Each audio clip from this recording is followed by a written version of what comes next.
2. The Red-Headed League. I had called upon my friend Mr. Sherlock Holmes one day in the autumn of last year and found him in deep conversation with a very stout, florid-faced, elderly gentleman with fiery red hair. With an apology for my intrusion, I was about to withdraw when Holmes pulled me abruptly into the room and closed the door behind me. "You could not possibly have come at a better time, my dear Watson," he said cordially. "I was afraid that you were engaged." "So I am." "Very much so. Then I can wait in the next room." "Not at all. This gentleman, Mr. Wilson, has been my partner and helper in many of my most successful cases, and I have no doubt that he will be of the utmost use to me in yours also." The stout gentleman half rose from his chair and gave a bob of greeting, with a quick little questioning glance from his small fat encircled eyes. "Try the settee," said Holmes, relapsing into his armchair and putting his fingertips together, as was his custom when in judicial moods. "I know, my dear Watson, that you share my love of all that is bizarre and outside the conventions and humdrum routine of everyday life. You have shown your relish for it by the enthusiasm which has prompted you to chronicle, and if you will excuse my saying so, somewhat to embellish so many of my own little adventures. Your cases have indeed been of the greatest interest to me," I observed. "You will remember that I remarked the other day, just before we went into the very simple problem presented by Miss Mary Sutherland, that for strange effects and extraordinary combinations we must go to life itself, which is always far more daring than any effort of the imagination. A proposition which I took the liberty of doubting. You did, Doctor, but none the less you must come round to my view, for otherwise I shall keep on piling fact upon fact on you until your reason breaks down under them and acknowledges me to be right. Now, Mr. Jabez Wilson here has been good enough to call upon me this morning, and to begin a narrative which promises to be one of the most singular which I have listened to for some time.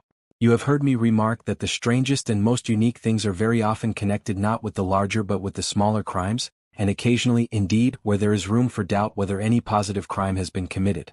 As far as I have heard, it is impossible for me to say whether the present case is an instance of crime or not, but the course of events is certainly among the most singular that I have ever listened to. Perhaps, Mr. Wilson, you would have the great kindness to recommence your narrative. I ask you not merely because my friend Dr. Watson has not heard the opening part but also because the peculiar nature of the story makes me anxious to have every possible detail from your lips. As a rule, when I have heard some slight indication of the course of events, I am able to guide myself by the thousands of other similar cases which occur to my memory. In the present instance I am forced to admit that the facts are, to the best of my belief, unique. The portly client puffed out his chest with an appearance of some little pride and pulled a dirty and wrinkled newspaper from the inside pocket of his greatcoat. As he glanced down the advertisement column, with his head thrust forward and the paper flattened out upon his knee, I took a good look at the man and endeavored, after the fashion of my companion, to read the indications which might be presented by his dress or appearance. I did not gain very much, however, by my inspection. Our visitor bore every mark of being an average commonplace British tradesman, obese, pompous, and slow. He wore rather baggy grey shepherd's check trousers, a not over-clean black frock coat, unbuttoned in the front, and a drab waistcoat with a heavy brassy Albert chain, and a square pierced bit of metal dangling down as an ornament. A frayed top hat and a faded brown overcoat with a wrinkled velvet collar lay upon a chair beside him. Altogether, look as I would, there was nothing remarkable about the man save his blazing red head, and the expression of extreme chagrin and discontent upon his features. Sherlock Holmes' quick eye took in my occupation, and he shook his head with a smile as he noticed my questioning glances. Beyond the obvious facts that he has at some time done manual labor, that he takes snuff, that he is a Freemason, that he has been in China, and that he has done a considerable amount of writing lately, I can deduce nothing else. Mr. Jabez Wilson started up in his chair, with his forefinger upon the paper, but his eyes upon my companion. "How, in the name of good fortune, did you know all that, Mr. Holmes?" he asked. "How did you know, for example, that I did manual labor?" "It's as true as gospel, for I began as a ship's carpenter." "Your hands, my dear sir. Your right hand is quite a size larger than your left. You have worked with it and the muscles are more developed. Well, the snuff, then, and the Freemasonry? I won't insult your intelligence by telling you how I read that, especially as, rather against the strict rules of your order, you use an arc and compass breast pin." "Ah, of course I forgot that. But the writing? What else can be indicated by that right cuff so very shiny for 5 inches, and the left one with the smooth patch near the elbow where you rested upon the desk? Well, but China? The fish that you have tattooed immediately above your right wrist could only have been done in China. I have made a small study of tattoo marks and have even contributed to the literature of the subject. That trick of staining the fish's scales of a delicate pink is quite peculiar to China.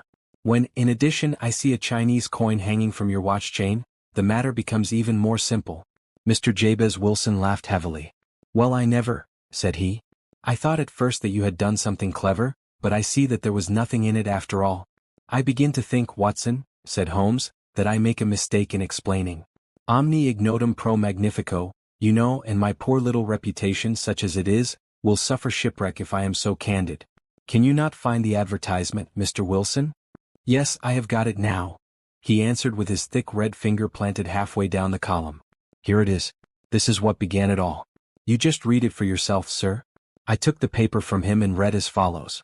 "To the Red-Headed League, on account of the bequest of the late Ezekiah Hopkins, of Lebanon, Pennsylvania, USA, there is now another vacancy open which entitles a member of the League to a salary of £4 a week for purely nominal services. All red-headed men who are sound in body and mind and above the age of 21 years, are eligible. Apply in person on Monday at 11 o'clock, to Duncan Ross at the offices of the League, 7 Pope's Court, Fleet Street." What on earth does this mean? I ejaculated after I had twice read over the extraordinary announcement. Holmes chuckled and wriggled in his chair, as was his habit when in high spirits. "It is a little off the beaten track, isn't it?" said he. "And now, Mr. Wilson, off you go at scratch and tell us all about yourself, your household, and the effect which this advertisement had upon your fortunes. You will first make a note, Doctor, of the paper and the date. It is the Morning Chronicle of April 27, 1890. Just 2 months ago. Very good. Now, Mr. Wilson?" "Well, it is just as I have been telling you, Mr. Sherlock Holmes," said Jabez Wilson, mopping his forehead. "I have a small pawnbroker's business at Coburg Square, near the city. It's not a very large affair, and of late years it has not done more than just give me a living. I used to be able to keep 2 assistants, but now I only keep 1, and I would have a job to pay him but that he is willing to come for half wages so as to learn the business." "What is the name of this obliging youth?" asked Sherlock Holmes. "His name is Vincent Spaulding, and he's not such a youth either. It's hard to say his age. I should not wish a smarter assistant, Mr. Holmes, and I know very well that he could better himself and earn twice what I am able to give him. But after all, if he is satisfied, why should I put ideas in his head?" "Why indeed? You seem most fortunate in having an employee who comes under the full market price. It is not a common experience among employers in this age. I don't know that your assistant is not as remarkable as your advertisement." "Oh, he has his faults too," said Mr. Wilson. "Never was such a fellow for photography. Snapping away with a camera when he ought to be improving his mind, and then diving down into the cellar like a rabbit into its hole to develop his pictures. That is his main fault, but on the whole he's a good worker. There's no vice in him." "He is still with you, I presume?" "Yes, sir. He and a girl of 14 who does a bit of simple cooking and keeps the place clean. That's all I have in the house, for I am a widower and never had any family. We live very quietly, sir, the 3 of us, and we keep a roof over our heads and pay our debts, if we do nothing more. The first thing that put us out was that advertisement. Spaulding, he came down into the office just this day 8 weeks, with this very paper in his hand, and he says, 'I wish to the Lord, Mr. Wilson, that I was a red-headed man.' 'Why that?' I asked. 'Why,' says he, 'here's another vacancy on the League of the Red-Headed Men. It's worth quite a little fortune to any man who gets it, and I understand that there are more vacancies than there are men, so that the trustees are at their wits' end what to do with the money. If my hair would only change color, here's a nice little crib all ready for me to step into.' 'Why, what is it then?' I asked. 'You see, Mr. Holmes, I am a very stay-at-home man, and as my business came to me instead of my having to go to it, I was often weeks on end without putting my foot over the doormat. In that way I didn't know much of what was going on outside, and I was always glad of a bit of news. Have you never heard of the League of the Red-Headed Men?' he asked with his eyes open. 'Never? Why, I wonder at that, for you are eligible yourself for one of the vacancies. And what are they worth?' I asked. 'Oh, merely a couple of hundred a year, but the work is slight, and it need not interfere very much with one's other occupations.' Well, you can easily think that made me prick up my ears, for the business has not been over good for some years, and an extra couple of hundred would have been very handy. 'Tell me all about it,' said I. 'Well,' said he, showing me the advertisement, 'you can see for yourself that the League has a vacancy, and there is the address where you should apply for particulars. As far as I can make out, the League was founded by an American millionaire, Ezekiah Hopkins, who was very peculiar in his ways. He was himself red-headed, and he had a great sympathy for all red-headed men. So when he died it was found that he had left his enormous fortune in the hands of trustees, with instructions to apply the interest to the providing of easy berths to men whose hair is of that color. From all I hear it is splendid pay and very little to do. But, said I, there would be millions of red-headed men who would apply. Not so many as you might think, he answered. You see it is really confined to Londoners and to grown men. This American had started from London when he was young, and he wanted to do the old town a good turn. Then, again I have heard it is no use your applying if your hair is light red or dark red or anything but real bright, blazing, fiery red. Now, if you cared to apply, Mr. Wilson, you would just walk in, but perhaps it would hardly be worth your while to put yourself out of the way for the sake of a few £100. Now, it is a fact, gentlemen, as you may see for yourselves, that my hair is of a very full and rich tint, so that it seemed to me that if there was to be any competition in the matter I stood as good a chance as any man that I had ever met.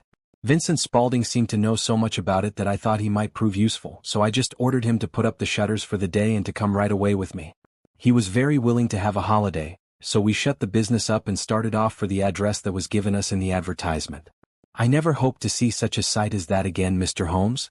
From north, south, east, and west every man who had a shade of red in his hair had tramped into the city to answer the advertisement. Fleet Street was choked with red-headed folk, and Pope's Court looked like a coster's orange barrow.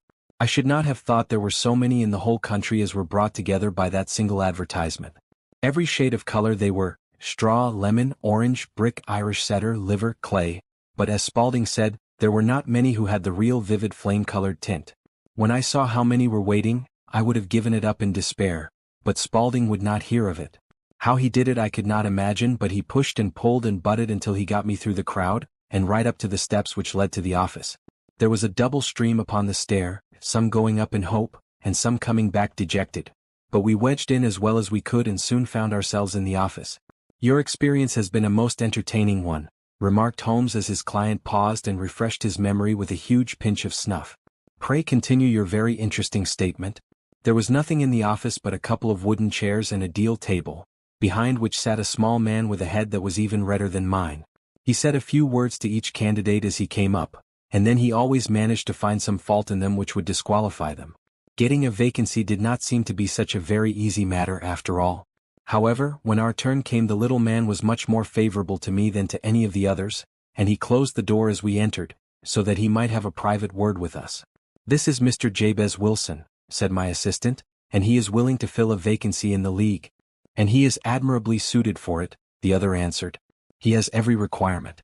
I cannot recall when I have seen anything so fine. He took a step backward, cocked his head on one side, and gazed at my hair until I felt quite bashful. Then suddenly he plunged forward, wrung my hand, and congratulated me warmly on my success. It would be injustice to hesitate, said he. You will, however, I am sure, excuse me for taking an obvious precaution. With that he seized my hair in both his hands and tugged until I yelled with the pain. There is water in your eyes, said he as he released me. I perceive that all is as it should be. But we have to be careful, for we have twice been deceived by wigs and once by paint.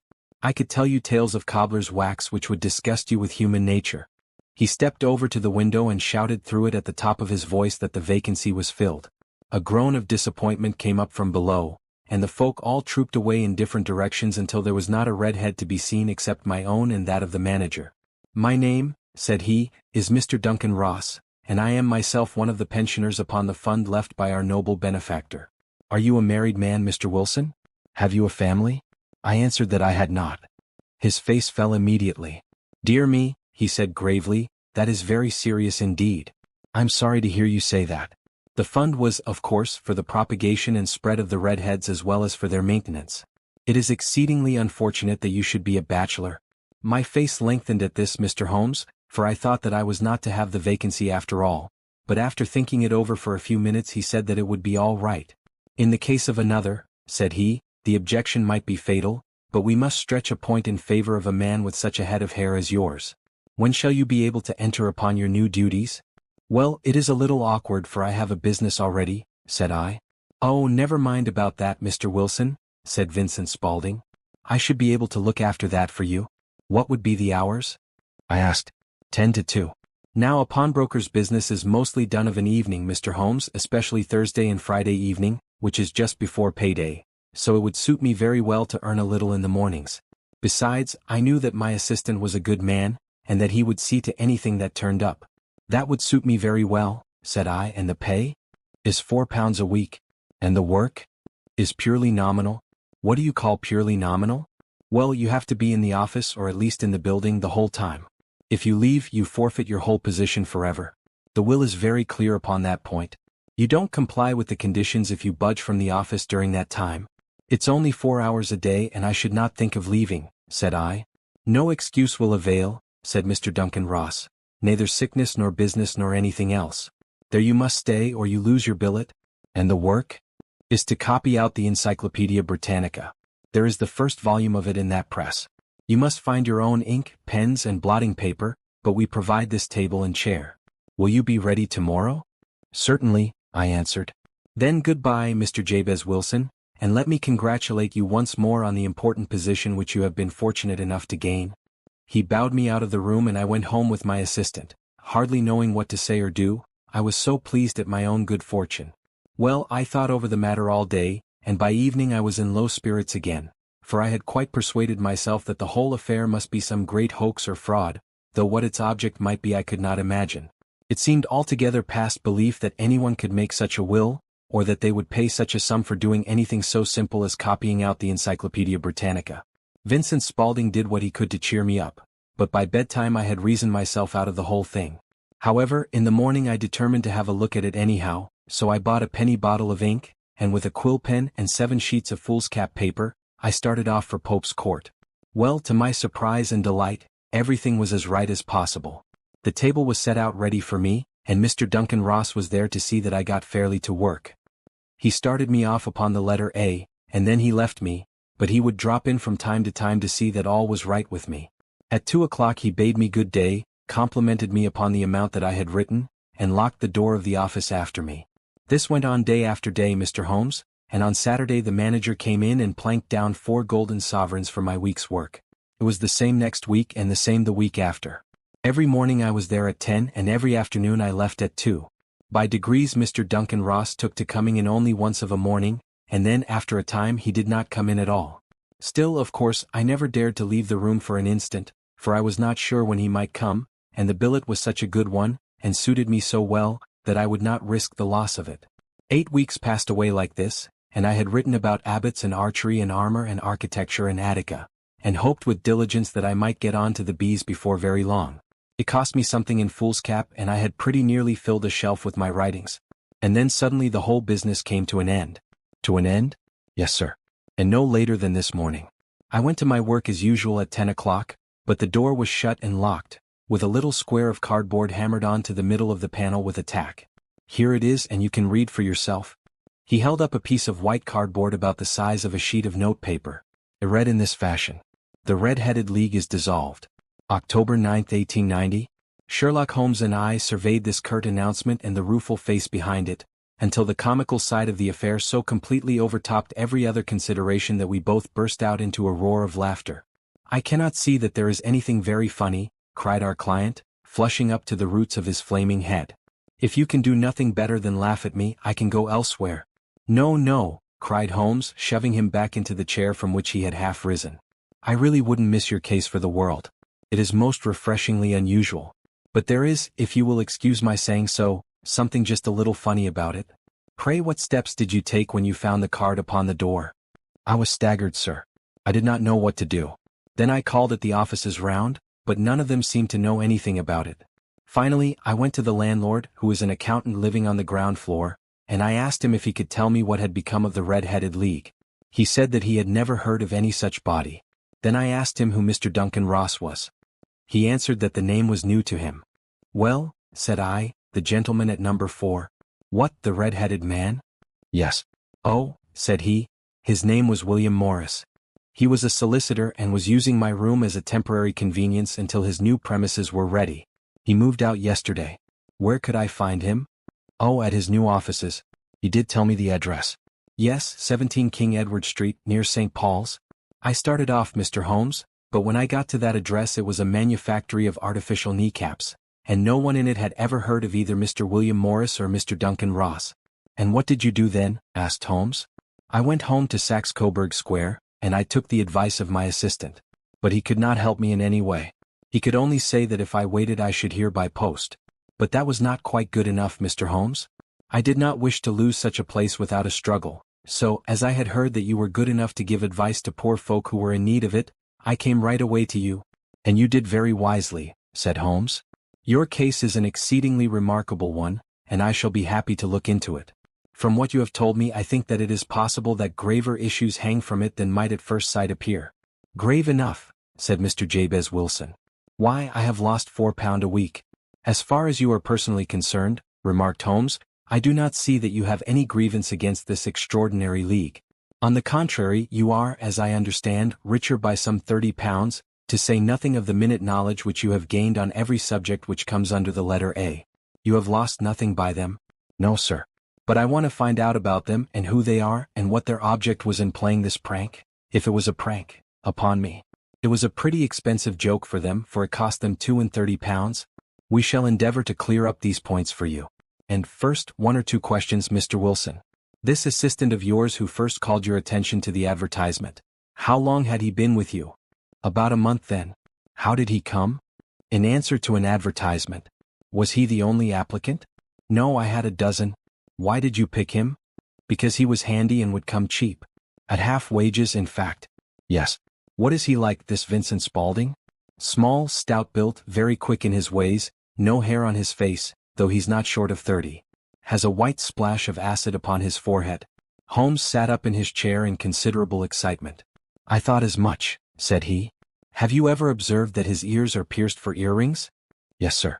He told me that a gypsy had done it for him when he was a lad. Said Holmes, sinking back in deep thought. He is still with you? Oh yes, sir, I have only just left him. And has your business been attended to in your absence? Nothing to complain of, sir. There's never very much to do of a morning. That will do, Mr. Wilson. I shall be happy to give you an opinion upon the subject in the course of a day or two. Today is Saturday, and I hope that by Monday we may come to a conclusion. Well, Watson, said Holmes when our visitor had left us, what do you make of it all? I make nothing of it, I answered frankly. It is a most mysterious business.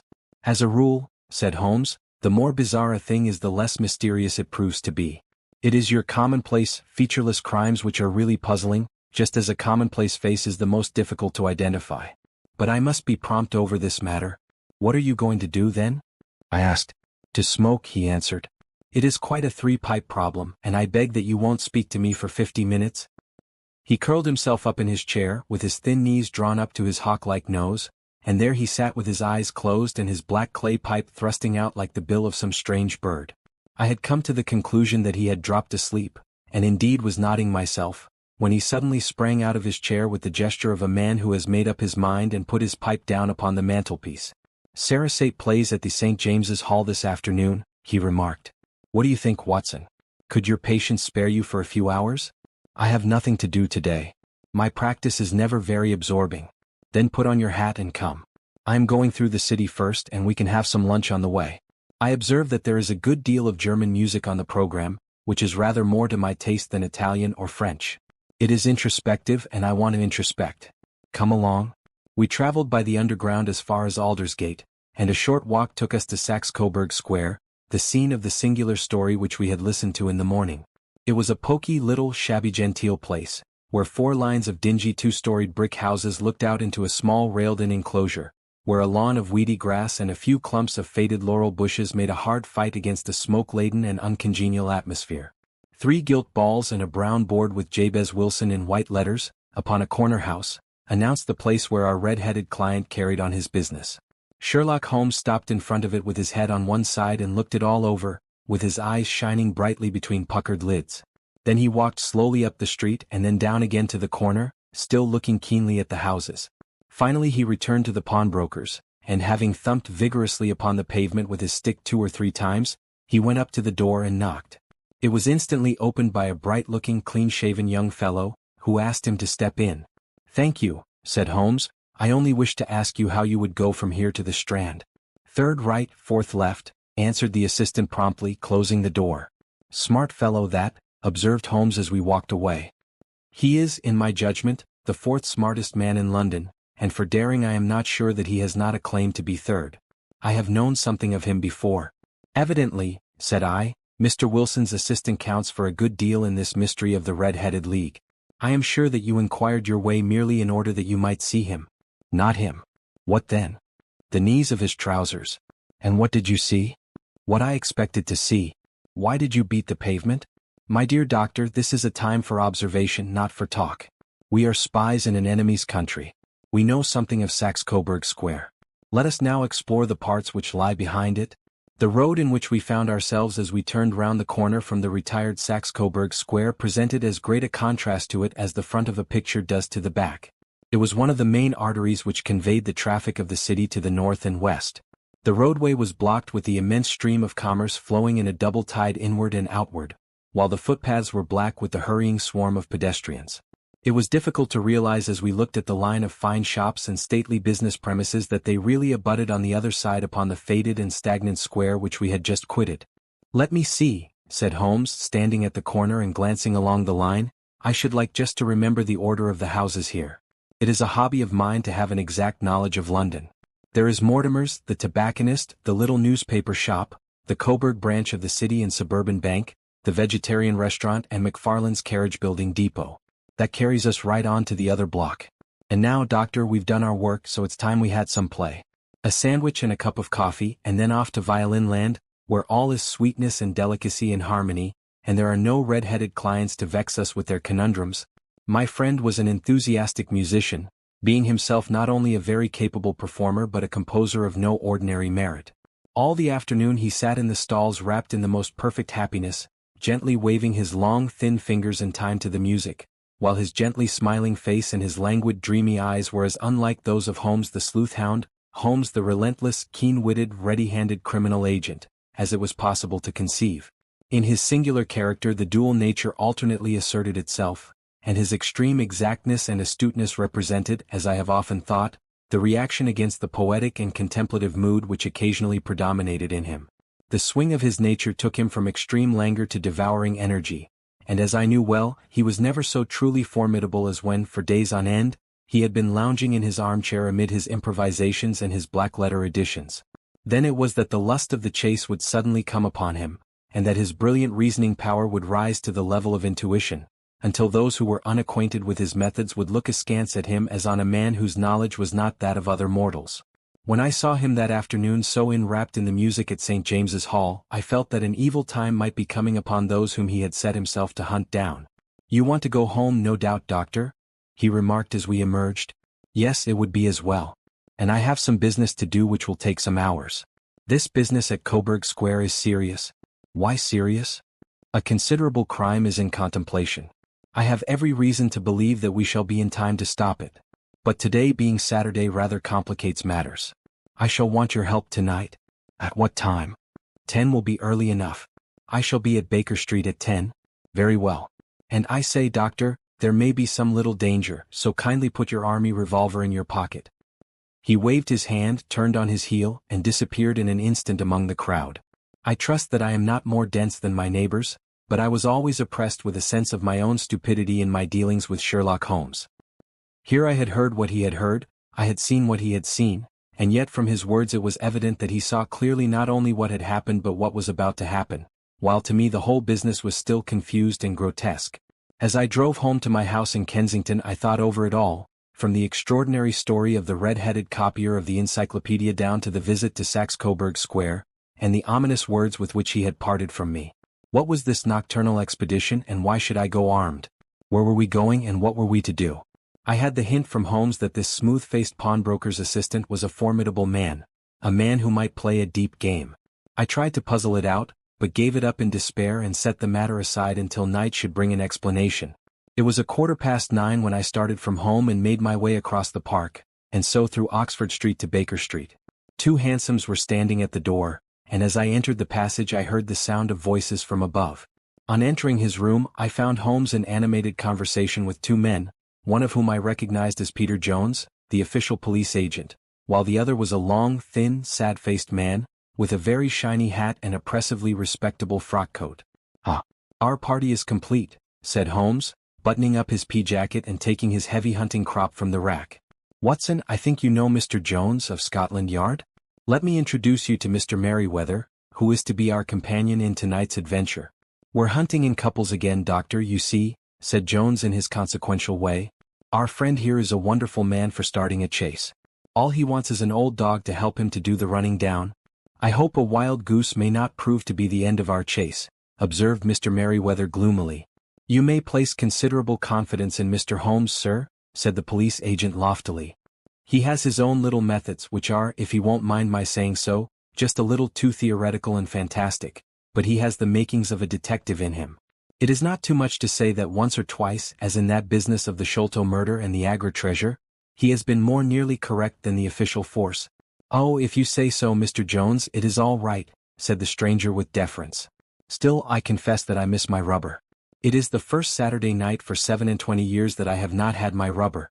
I think you will find, said Sherlock Holmes, that you will play for a higher stake tonight than you have ever done yet, and that the play will be more exciting.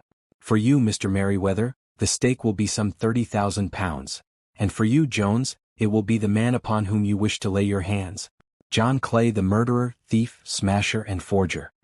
He's a young man, Mr. Merryweather, but he is at the head of his profession, and I would rather have my bracelets on him than on any criminal in London. He's a remarkable man, is young John Clay. His grandfather was a royal duke, and he himself has been to Eton and Oxford. His brain is as cunning as his fingers, and though we meet signs of him at every turn, we never know where to find the man himself. He'll crack a crib in Scotland one week, and be raising money to build an orphanage in Cornwall the next. I've been on his track for years and have never set eyes on him yet. I hope that I may have the pleasure of introducing you tonight. I've had one or two little turns also with Mr. John Clay, and I agree with you that he is at the head of his profession. It is past 10, however, and quite time that we started. If you two will take the first hansom, Watson and I will follow in the second. Sherlock Holmes was not very communicative during the long drive and lay back in the cab humming the tunes which he had heard in the afternoon. We rattled through an endless labyrinth of gaslit streets until we emerged into Farrington Street. We are close there now, my friend remarked. This fellow Merryweather is a bank director, and personally interested in the matter. I thought it as well to have Jones with us also. He is not a bad fellow, though an absolute imbecile in his profession. He has one positive virtue. He is as brave as a bulldog and as tenacious as a lobster if he gets his claws upon anyone. Here we are, and they are waiting for us. We had reached the same crowded thoroughfare in which we had found ourselves in the morning. Our cabs were dismissed, and following the guidance of Mr. Merryweather, we passed down a narrow passage and through a side door, which he opened for us. Within there was a small corridor which ended in a very massive iron gate. This also was opened and led down a flight of winding stone steps, which terminated at another formidable gate. Mr. Merryweather stopped to light a lantern, and then conducted us down a dark, earth-smelling passage, and so, after opening a third door, into a huge vault or cellar, which was piled all round with crates and massive boxes. You are not very vulnerable from above, Holmes remarked as he held up the lantern and gazed about him. Nor from below, said Mr. Merryweather, striking his stick upon the flags which lined the floor. Why, dear me, it sounds quite hollow, he remarked, looking up in surprise. I must really ask you to be a little more quiet, said Holmes severely. You have already imperiled the whole success of our expedition. Might I beg that you would have the goodness to sit down upon one of those boxes, and not to interfere? The solemn Mr. Merryweather perched himself upon a crate, with a very injured expression upon his face, while Holmes fell upon his knees upon the floor and, with a lantern and a magnifying lens, began to examine minutely the cracks between the stones. A few seconds sufficed to satisfy him, for he sprang to his feet again and put his glass in his pocket. We have at least an hour before us, he remarked, for they can hardly take any steps until the good pawnbroker is safely in bed. Then they will not lose a minute, for the sooner they do their work the longer time they will have for their escape. We are at present, Doctor, as no doubt you have divined, in the cellar of the city branch of one of the principal London banks. Mr. Merryweather is the chairman of directors, and he will explain to you that there are reasons why the more daring criminals of London should take a considerable interest in this cellar at present. It is our French gold, whispered the director. We have had several warnings that an attempt might be made upon it. Your French gold? Yes. We had occasion some months ago to strengthen our resources and borrowed for that purpose 30,000 Napoleons from the Bank of France. It has become known that we have never had occasion to unpack the money, and that it is still lying in our cellar. The crate upon which I sit contains 2,000 Napoleons packed between layers of lead foil. Our reserve of bullion is much larger at present than is usually kept in a single branch office, and the directors have had misgivings upon the subject. Which were very well justified, observed Holmes. And now it is time that we arranged our little plans. I expect that within an hour matters will come to a head. In the meantime, Mr. Merriweather, we must put the screen over that dark lantern. And sit in the dark? I am afraid so. I had brought a pack of cards in my pocket, and I thought that, as we were a party carry, you might have your rubber after all.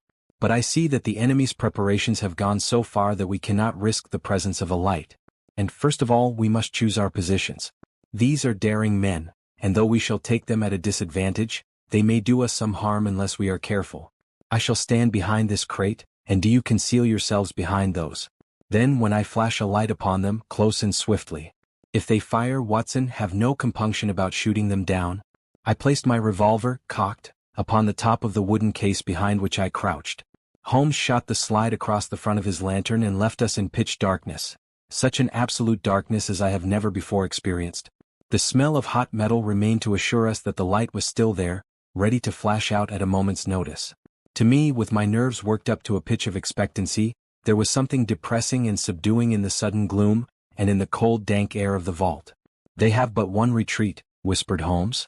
That is back through the house into Saxe-Coburg Square. I hope that you have done what I asked you, Jones? I have an inspector and 2 officers waiting at the front door. Then we have stopped all the holes. And now we must be silent and wait. What a time it seemed. From comparing notes afterwards it was but an hour and a quarter, yet it appeared to me that the night must have almost gone, and the dawn be breaking above us. My limbs were weary and stiff, for I feared to change my position. Yet my nerves were worked up to the highest pitch of tension, and my hearing was so acute that I could not only hear the gentle breathing of my companions, but I could distinguish the deeper, heavier in-breath of the bulky Jones from the thin, sighing note of the bank director. From my position I could look over the case in the direction of the floor. Suddenly my eyes caught the glint of a light. At first it was but a lurid spark upon the stone pavement. Then it lengthened out until it became a yellow line, and then, without any warning or sound, a gash seemed to open and a hand appeared, a white, almost womanly hand, which felt about in the center of the little area of light. For a minute or more the hand, with its writhing fingers, protruded out of the floor. Then it was withdrawn as suddenly as it appeared, and all was dark again save the single lurid spark which marked a chink between the stones. Its disappearance, however, was but momentary. With a rending, tearing sound, one of the broad, white stones turned over upon its side and left a square, gaping hole, through which streamed the light of a lantern. Over the edge there peeped a clean-cut, boyish face, which looked keenly about it, and then, with a hand on either side of the aperture, drew itself shoulder-high and waist-high, until one knee rested upon the edge. In another instant he stood at the side of the hole and was hauling after him a companion, lithe and small like himself, with a pale face and a shock of very red hair. "It's all clear," he whispered. "Have you the chisel and the bags? Great Scott! Jump, Archie, jump, and I'll swing for it." Sherlock Holmes had sprung out and seized the intruder by the collar. The other dived down the hole, and I heard the sound of rending cloth as Jones clutched at his skirts. The light flashed upon the barrel of a revolver, but Holmes' hunting crop came down on the man's wrist, and the pistol clinked upon the stone floor. "It's no use, John Clay," said Holmes blandly. "You have no chance at all." "So I see," the other answered with the utmost coolness. "I fancy that my pal is all right, though I see you have got his coat-tails." "There are 3 men waiting for him at the door," said Holmes. "Oh, indeed. You seem to have done the thing very completely. I must compliment you." "And I you," Holmes answered. "Your red-headed idea was very new and effective." "You'll see your pal again presently," said Jones. "He's quicker at climbing down holes than I am. Just hold out while I fix the derbies." "I beg that you will not touch me with your filthy hands," remarked our prisoner as the handcuffs clattered upon his wrists. "You may not be aware that I have royal blood in my veins. Have the goodness also, when you address me, always to say sir and please." "All right," said Jones with a stare and a snigger. "Well, would you please, sir, march upstairs, where we can get a cab to carry your highness to the police station?" "That is better," said John Clay serenely. He made a sweeping bow to the 3 of us and walked quietly off in the custody of the detective. "Really, Mr. Holmes," said Mr. Merriweather as we followed them from the cellar, "I do not know how the bank can thank you or repay you. There is no doubt that you have detected and defeated in the most complete manner one of the most determined attempts at bank robbery that have ever come within my experience.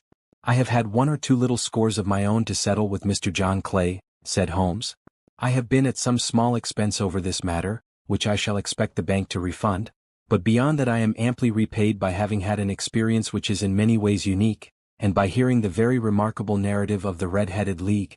You see, Watson, he explained in the early hours of the morning as we sat over a glass of whiskey and soda in Baker Street, it was perfectly obvious from the first that the only possible object of this rather fantastic business of the advertisement of the League, and the copying of the encyclopedia, must be to get this not overbright pawnbroker out of the way for a number of hours every day. It was a curious way of managing it, but really it would be difficult to suggest a better. The method was no doubt suggested to Clay's ingenious mind by the color of his accomplice's hair. The £4 a week was a lure which must draw him, and what was it to them who were playing for thousands? They put in the advertisement, one rogue has the temporary office, the other rogue incites the man to apply for it, and together they managed to secure his absence every morning in the week. From the time that I heard of the assistant having come for half wages, it was obvious to me that he had some strong motive for securing the situation. But how could you guess what the motive was? Had there been women in the house, I should have suspected a mere vulgar intrigue. That, however, was out of the question. The man's business was a small one, and there was nothing in his house which could account for such elaborate preparations, and such an expenditure as they were at. It must, then, be something out of the house. What could it be? I thought of the assistant's fondness for photography, and his trick of vanishing into the cellar. The cellar. There was the end of this tangled clue. Then I made inquiries as to this mysterious assistant and found that I had to deal with one of the coolest and most daring criminals in London. He was doing something in the cellar, something which took many hours a day for months on end. What could it be once more? I could think of nothing save that he was running a tunnel to some other building. So far I had got when we went to visit the scene of action. I surprised you by beating upon the pavement with my stick. I was ascertaining whether the cellar stretched out in front or behind. It was not in front. Then I rang the bell and as I hoped, the assistant answered it. We have had some skirmishes, but we had never set eyes upon each other before. I hardly looked at his face. His knees were what I wished to see. You must yourself have remarked how worn, wrinkled, and stained they were. They spoke of those hours of burrowing. The only remaining point was what they were burrowing for. I walked round the corner, saw the City and Suburban Bank abutted on our friend's premises, and felt that I had solved my problem. When you drove home after the concert I called upon Scotland Yard and upon the chairman of the bank directors, with the result that you have seen. And how could you tell that they would make their attempt tonight? I asked. Well, when they closed their League offices that was a sign that they cared no longer about Mr. Jabez Wilson's presence. In other words, that they had completed their tunnel. But it was essential that they should use it soon, as it might be discovered or the bullion might be removed. Saturday would suit them better than any other day, as it would give them 2 days for their escape. For all these reasons I expected them to come tonight. You reasoned it out beautifully, I exclaimed in unfeigned admiration. It is so long a chain and yet every link rings true. It saved me from ennui, he answered, yawning. Alas, I already feel it closing in upon me. My life is spent in one long effort to escape from the commonplaces of existence. These little problems help me to do so. And you are a benefactor of the race, said I. He shrugged his shoulders. Well, perhaps after all, it is of some little use, he remarked. L'homme c'est rien, à l'ouvre c'est tout, as Gustave Flaubert wrote to George Sand.